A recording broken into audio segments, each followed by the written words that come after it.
I'd love to be able to upgrade to a cabinet saw, but like most of us, it's just financially out of reach for this workshop at the moment.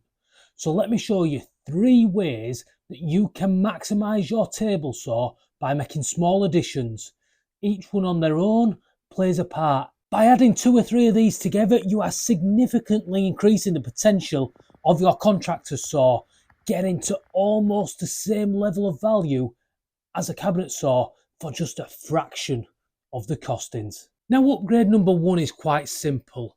It is a mitre gauge, not this crappy, horrible one that came with the saw. It's a proper aluminium mitre gauge.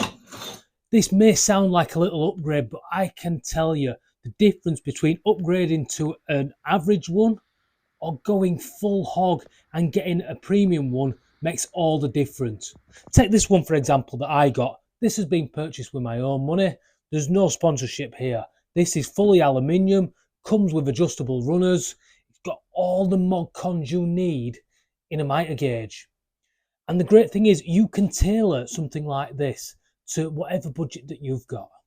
So let's have a quick look at this one. First of all, I like that it's adjustable, so you can make sure that this will fit whatever size runners you have in your table saw.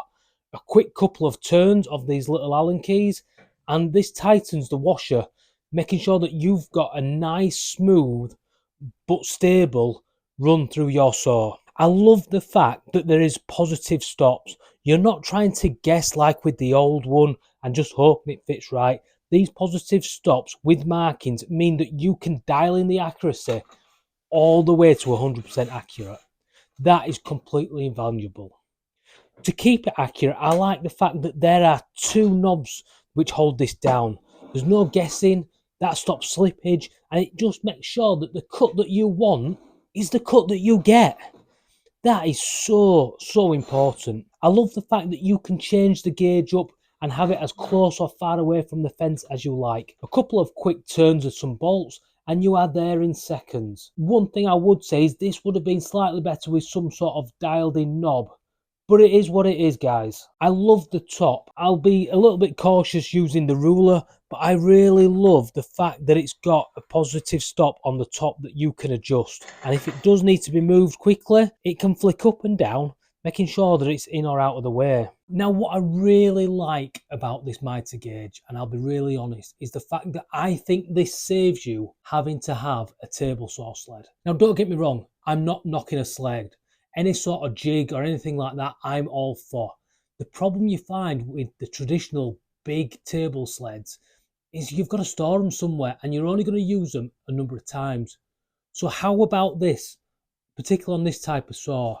I can take my fence all the way out, flip over my support piece, bring my gauge onto the other side. Now all I need to do is slide my fence all the way over, making sure I've cleared the blade on this side, bringing my fence for support at that side, making sure there's just a little bit of clearance, tighten the bolts back up, and that way I have got a full 500 millimeters of support, a lot like a table saw sled.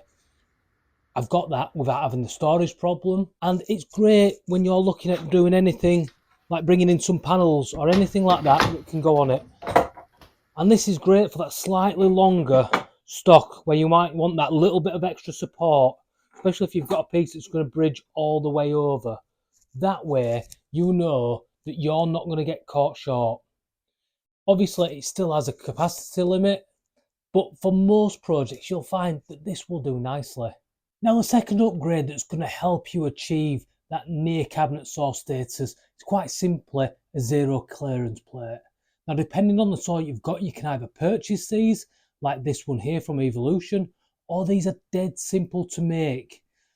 First of all, let's have a look at the bought ones. And when I say bought, I'm lucky enough that this was sent to me, not by Evolution, but by my channel member, Martin from Shea Makes. What a guy, and thank you very much for this, Martin. This quite simply replaces your normal throat plate that came as factory standard.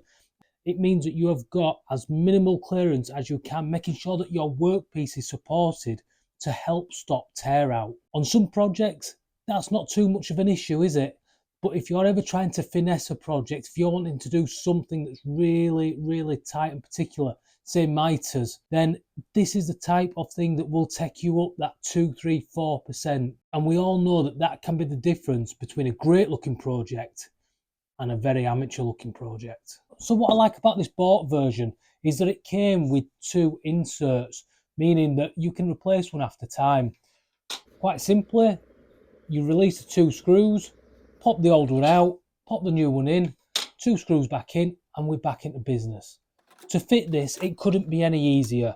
You release the old plate, take that away, take off the riving knife to begin with, and simply turn your saw on and slowly raise the blade. But what happens if you can't afford or you don't have a bought version or a Martin in your life that's going to send you these types of great gizmo? I've not made one for my table saw yet, but I have made one previously for my chop saw. It's not very hard. You simply remove the throat plate and use it as a template. Draw around it, cut out, look for the same thickness of material, and it's a little bit of trial and error, but you'll get there eventually. That's a great upgrade that costs absolutely zero and maybe about 20 to 30 minutes of your life. For the third upgrade, I'm going to try to be as generous as I can by including 2 things, because these are both minimal upgrades, but every percentage counts in a small workshop like mine and yours, because you need to get the most out of things. One of the things I've been trying to do over this past 12 months is increase how much dust collection I have. I'll be honest, I've not always been the best with dust collection and mass. So I am now trying to take this as seriously as I can. And this is where the first tip for number 3 comes in. It's quite simply to have dual dust collection. Not one branching off another like you get with the silly little pipes that come as standard with these things, but it's 2 dedicated dust systems. Now this doesn't have to be expensive, guys, does it? You can pick up a cheap second-hand Hoover or chip collector out there on Facebook Marketplace or any other sort of selling sites. They're not hard to find, and there is something for every budget. Because let's face it, something is better than nothing. So when I'm setting up my machine, I have my big chip collector that's going through my bench and into the back of the saw. And I also make sure that I've got a separate hose on the top. You're never going to be completely dust free, but one of the advantages with a cabinet saw is the amount of dust collection that you get and how much cleaner they are. This won't get you all the way there, but this will get you just that little bit closer, making you feel like your saw is more of a pro version than it actually is. Now, you could take this one even a little bit further, and you could upgrade your blade guard. Better blade guard with more room for suction might just take away that little bit extra. But again, there's always a DIY option. And I know Anthony over at Barber's Paddock did a fantastic self-styled one that he developed himself. And I think he's got plans on his website. I'll leave a link to his channel in the description.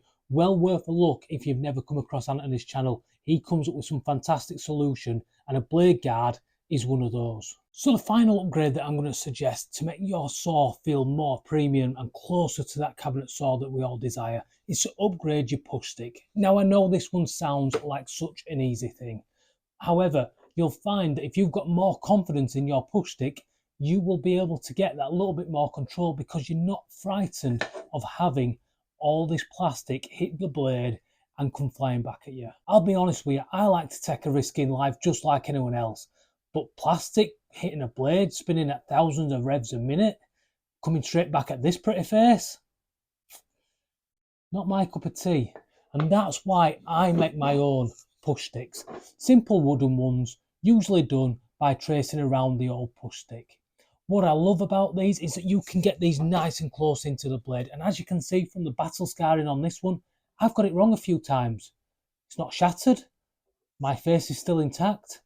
And even if I do chop the end off, I can just pick up another piece of scrap wood, a little bit of MDF, whatever I've got lying around, and make another one. Now, one of the things I really do like is that you can engrave these and have all sorts of different things put on them. You can either just graffiti and write on it, or if you're lucky enough to have a laser like I do, you can put little messages on there. And hopefully, these messages might get through to people, because supporting a small channel like mine really does get a big boost when someone hits that subscribe button. But enough of the hard sell. Push sticks come in all sorts of shapes and sizes. Like I say, they can be as simple as trace from another one. You can make the ones that are more like a boot design. You can make the ones with the fingers, so it looks like it's a hand pushing it through a saw blade. Sky's the limit. And if you're really stuck for ideas, you can just look online and download a file or copy a design. It's nice and simple, but doesn't half kick your saw on to the next level. So I hope this video has helped you today and you got some value out of it. Little workshop wins all add up to make a big difference. A couple of percent on the table saw, a few percent on the track saw, 1% on the chop saw. All of a sudden you start gaining that momentum. These things start to feel a little bit better. Your confidence goes up. You expand what you're making and the quality of what you're doing just seems better. Don't dismiss the simple solutions, they're often the best ones out there.